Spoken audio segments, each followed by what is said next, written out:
Atate ndi la Mwana ndi la Mzimu Woyera, amen. Ndikulandireninso abale ku programu yathu ya lero pano pa Tiyankhuleni Ambuye. Kumakhala kufunika kumpempha Mulungu kuti azitiyankhula, chifukwa anthu kawirikawiri timakhala ndi chidwi ndi zimene anthu akunena, koma kuti tikhale ndi mpata ona kuti tatiye timvesere kuti Mulungu akuti chani. Mpata umene timakhala nawo, koma tizimanena anthu zambiri nthawi zina zimakhala zonama. Ndiye tikamvesera anthu kochuluka koposa amene timveserera Mulungu, timakhala kuti anthufe tikuzazisa zinthu zonama moyo mwathu. Koma tizikhala ndi mpata ona kuti tiyankhuleni Ambuye. Mulungu azitiyankhula mu mtima mwathu kuti tipanga zinthu zolondola. Lero tiyeni tikambiranenso mawu a Mulungu, tiyasinkhesinkhe ndi mmene Mulungu amatiyankhulira. Atiyankhule, tipemphere. Mulungu Atate amphamvu zonse, timakuyamikani kuti inuyo mmatikonda tonsefe mofanana pakuti ndife ana anu. Mmatilamulanso kuti tikonde anzathu monga timazikondera ife tomwe. Tikupemphani kuti chikondi chathu chisakhale chamchalichi, koma chikhale chakulikonse kumene ife timakhala, n'cholinga chona kuti tilalike uthenga wanu pakati pa azinzathu mwa Yesu Khristu yemweyo Ambuye athu, amen. Ndipo mawu athu alero tikuwatenga kuchokera pa Danieli mutu wa 3 ndi 34 mpaka 43, ndipo mawu athu oyamba atiwerengera ndi mayi Esther Paul kuchokera ku Christ the King Nthawira Parish Archdiocese ya Blantyre. Manso uthenga wathu wabwino tiutenga kuchokera pa Mateyo mutu wa 18 ndi 21 mpaka na ndime ya 35.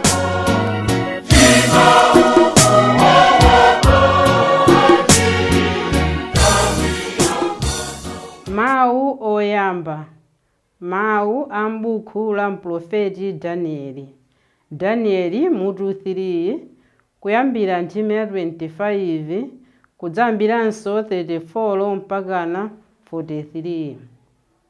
Tsono Azariya ali chiyimire pakati pa moto adayamba kupemphera ndi mawu omveka. Adati, chonde musatisiye mpaka muyaya. Musaphwanye chipangano chanu ndi ife, kuti dzina lanu lilemekezedwe. Musaleke kutichitira chifundo, malinga ndi zimene mudalonjeza Abrahamu, okondedwa wanu, Isaki mtumiki wanu ndi Israeli, munthu wanu osankhidwa. Paja mudawalonjeza kuti mudzachulukitsa zidzukulu zawo ngati nyenyezi zamlengalenga, kapena ngati mchenga wa m'mbali mwa nyanja. Koma tsopano Ambuye, ife tasanduka ochepa kwambiri kupambana mitundu ina yonse ya anthu. Paja pa dziko lonse lapansi ndife onyozeka chifukwa cha machimo athu. Pali pano tilibe mfumu, mneneri kapena mtsogoleri. Sitikuperekanso zopereka zootcha kapena nsembe kapena mphatso kapena zofukiza. Ndipo tilibe malo operekerako nsembe kwa inu, kuti mutichitire chifundo. Koma poti tabwera kwa inu ndi mtima olapa ndi odzichepetsa, mutilandire lero monga momwe mukadatilandirira tili ndi nsembe zootcha za nkhosa zamphongo, ng'ombe zamphongo ndi ana ankhosa onenepa 1000. Nsembe yathu ikhaledi yotere pamaso panu. Ifeyo tikutsateni ndi mtima onse chifukwa anthu okhulupirira inu sadzachita manyazi.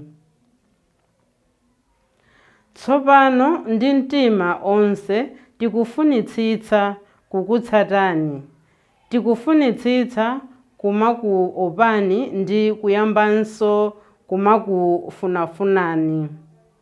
musatichititse manyazi Ambuye, mutipulumutse mwa njira zanu zodabwitsa, kuti dzina lanu lilemekezedwe. Mawu a Ambuye. Tithokoze Mulungu. Ambuye akhale nanu. Mthenga wabwino monga adalembera Mateyo oyera. Ulemu kwa inu Ambuye. Mateyo 18 ndime 21 mpaka ndime 35. Pa nthawi yomweyo Petro adazafunsa Yesu kuti, Ambuye, kodi m'bale wanga atamandichimwira ndisankhulukire kangati? Kodi ndizachite kufikisa kasanu kawiri? Yesu anamuyankha kuti, kodi ndikuti kasanu kawiri kokha ngati? Iyayi, koma mpaka kasanu kawiri kuchulukisa ndi 70. Sono ufumu wakumwamba tingaufanizire motere. Panali mfumu ina imene idayitanisa antchito ake kuti iwonenso bwino ngongole zawo.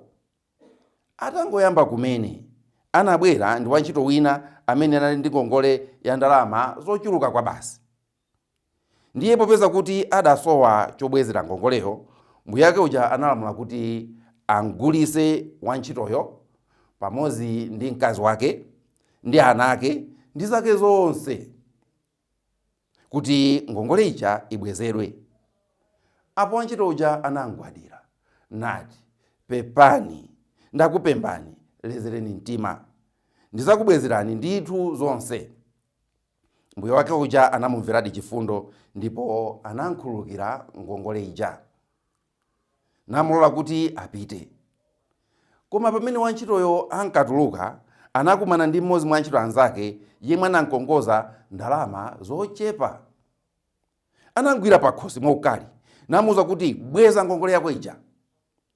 Apo wantchito anzake uja anazigweza pansi kumapazi ake nati, pepani, ndakupembani, lezereni mtima, ndizakubwezerani. Koma iye anakana nakamponyesa ndende kuti mpaka abweze ndithu ngongoleyo. Antchito anzake ena ataona zimenezi anamva chisoni kwambiri. Anapita kukafotokozera mbuye wawo zonsezo. Sono mbuye wakeyo anamuyitana namuwuza kuti, wantchito oyipa iwe, ine ndinakukhululukira ngongole yako yonse ija pamene unandidandaulira. Kodi sunayenere kuti iwenso unchitire chifundo wantchito nzako monga ndinakuchitira iwe chifundo? Motero mbuye wakeyo anapsa mtima kwambiri nampereka kuti akamzunze mpaka atabweza ngongole yonse ija. Atate anga akumwamba azakuchitani zomwezo aliyense mwa inu akapanda kukhululukira m'bale wake ndi mtima wake wonse. Mthenga wa Ambuye. Ulemu kwa inu Ambuye Yesu Khristu. Abale anzanga, lero tifuna kusinkhasinkha pamene kuti ufulu wanu musazunze nawo anthu ofoka. Ufulu wanu musazunze nawo anthu ofoka. Tikunena zimezi chifukwa chona kuti tiyambire pa nkhani iyi imene munthu akuti anali ndi chingongole chachikulu, ndipo bwana ake anafuna kuti akangulise iyeyo, akangulise mkazi ake, akagulise anake, sitizwa kuti anali ndi ana angati, mwina anali 10, akagulise anake, akagulisenso katundu wake kuti ngongole ija ithe. Anali ndi ngongole yayikulu amene, anali ndi ngongole yayikulu. Ndiye munthu uja akuti anagwada nduna kuti, bwana, pepani ndikhululukireni. Sizachilendo kumuona munthu atagwada pamaso pa bwana ake. Ndi ulemu kale umenewo umene timayembekezera kuti munthu kugwadira bwana wake si zinthu zachilendo. Ndipo bwana uja sanakalipe, sanatani, anangoyena kuti ndakukhululukira, zipita ngongole yako ija yatha. Bwana osakalipa ngati ameneyo sinamuone, bwana osapsa mtima ngati ameneyo sinamuone. Koma akuti atangotuluka pa khomo, sikuti tu anali atapita kuti kunatha siku kuti anayiwala, sanayiwale zachitika mkati muja, koma atangotuluka pa khomo akukumana ndi wantchito nzake. Amene 1 ndi wantchito nzake, sikuti iye ndi bwana wake, ndi wantchito nzake. 2 anangongolera ndalama zochepa. Ndi akuti akufika, ndibwezere ngongole yanga. Wantchito nzake uja akupanga zomwe zija zimene iye wapanga mkatimu, ndipo akupanga mopitirira akuti akuzigwesa pa maondo ake ndi kumgwadira. iyetu anangogwada kuja koma uyu akuzigwesa kuzichepesa kuposera pamaso pa wantchito nzake osatinso bwana wake, ndipo akunena kuti pepani ndizakubwezerani. Sanayimve kungwira pakusikwi, iwe ndatikubweze makobiri anga, ndipo sindikusiya mpaka nakunyamula mpaka nakukamangisa wakundende. Ana adabwa ndi antchito anzake, kodi uyu sankhulukira mkatimu? Kodi iye bwanji? Ndi anthu anakawuza bwana aja, bwana mwankhulukira uja wankwenyatu nzake ndipo akammangisa. Bwana kamuyitaneni, wabwera. Iwe ndakukhulukira ine muno, ndipo iweyo unanena kupanga zomwezo kwa wantchito nzako. Ndi bwana anapsa mtima, anakalipa. Eme uja amene anali osakalipa uja lero akukalipa, amene anali osakwiya uja lero wakwiya, ndipo akumuwuza kuti iweyo ndikupangano zomwezo zimene umampanga nzako uja, tiye nawenso kamangidwe. Chimene wantchito ameneyi anayiwala atalandira ufulu, chifukwa amene anali ndi bwana ake aja akanatha kummangisa, koma pano bwana aja apanga kuti ampase ufulu. Ndiye mmene wasanduka wa ufulu. Kodi ufulu ampasawo akugwiritsa ntchito bwanji? Ufulu umene ampasa uja wautenga kukazunzira anzake sopano, wautenga ufulu uja ndikupita kukapwetekera anzake. Akanakhala kuti ammanga mkati muja, sibwenzi zake uja atamangidwa, koma chifukwa kuti iye uja wapasidwa ufulu, waugwiritsa ntchito ufulu wake uja kuti akamangise nzake. Nchifukwa lero tikunena kuti ufulu wanu musazunze nawo anthu ofoka. Ndikamba zimene zifuna kuti masiku ano malinga ndi mmene zinthu zikuyendera, tili ndi malamulo amene ziko limayendesera. Malamulo amene osolakwika ndi malamulo abwinobwino, ziko limene akhala ndi malamulo. Ndipo malamulo amene wacholinga chake nchona kuti athandize ziko kuyenda bwino. Koma ndafuna chinthu chimodzi inu ndine tichione. Kwabwera kunja kuno mabungwe. Sindimadana ndi mabungwe, koma ngati kuli kusemphana timasemphana mwina pa zimene amapanga mabungwe ena. Kwabwera mabungwe omenyera maufulu, ndipo amene chimodzi cha maufulu amene akumenyera kuli maufulu ana, maufulu a azimayi. Maufulu a azibambo sanabwere, tadikire mwina abwera. Komano chimodzi chimene mabungwe ena, ndipo ndikuti ena, akupanga chona kuti akumalimbikisa kunena kuti malamulo akhwime. Sicholakwika kukhwimisa malamulo. Chifukwa chona kuti timayenera kuti anthu fe tipange zolongosoka, ndipo kuli anthu ena amene sangathe kupanga zolongosoka popanda kuwakhwimisira lamulo. Chimenecho timamvesa. Komano ndikufuna chimene zimenezi, mzimu umene zimenezi wazala mwaife. Amalawi tayamba kusanduka anthu odalira kumangisana. Tayamba kusanduka anthu amene ukakamangisa nzako umamva bwino. Ineyo zimandikhuza nthawi zina ndikamaonera TV, kumaonera milandu imene inali ku khoti, ndipo anthu atuluka mu khoti muja, anthu azolembalemba ndikumafunsa kunena kuti mulandu wayenda bwanji.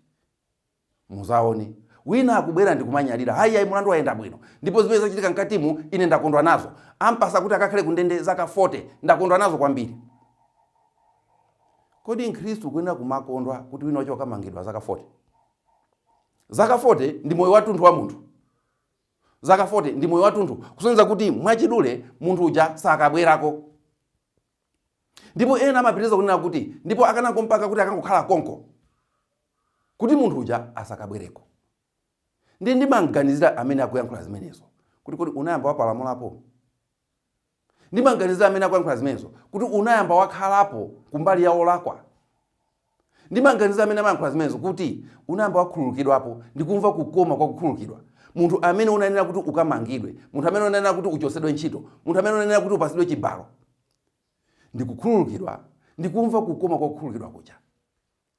Koma lero tayamba kugwiritsa ntchito ufulu wathu kuti tipsinje anthu ofoka.